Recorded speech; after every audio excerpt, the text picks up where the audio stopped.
एक बार की बात है, शरद पूर्णिमा की चांदनी रात थी। वृंदावन में यमुना तट पर एक अद्भुत रास की तैयारी हो रही थी। श्री कृष्ण ने अपनी बंसी बजाई। वह मधुर स्वर इतना दिव्य था कि राधा और सभी गोपियां अपने सारे कार्य छोड़कर उस स्वर की ओर खींचती चली आईं। सभी सखियां उस रात्रि को बहुत विशेष मान रही थीं, क्योंकि यह वह रात्रि थी जब उनका प्रेम, भक्ति और समर्पण श्री कृष्ण के साथ एकाकार होता। राधा रानी धीरे धीरे वहां पहुंची। सभी की दृष्टि उन्हीं पर थी। उनकी चाल, उनकी आंखों की चमक और श्री कृष्ण के प्रति उनका भाव, सब कुछ दिव्य था। रास प्रारंभ हुआ।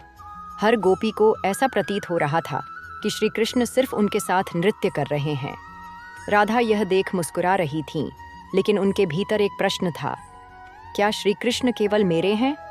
कृष्ण राधा के पास आए और बोले, राधे, तुम यह सोच रही हो कि मैं सबके साथ हूँ, लेकिन जान लो, मैं तो हर किसी के हृदय में हूँ, पर मेरा हृदय केवल तुम्हारा है। राधा मुस्कुराईं और रास का आनंद फिर बढ़ गया। सखियों की भक्ति, ललिता, विशाखा और अन्य सखियां इस रास लीला में सम्मिलित होकर आनंद विभोर हो रही थीं।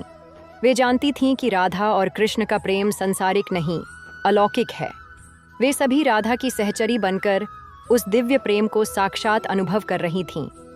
एक सखी ने कहा, हमारा सौभाग्य है कि हम राधा के साथ हैं, क्योंकि जो राधा के निकट है वही कृष्ण के भी सबसे निकट है।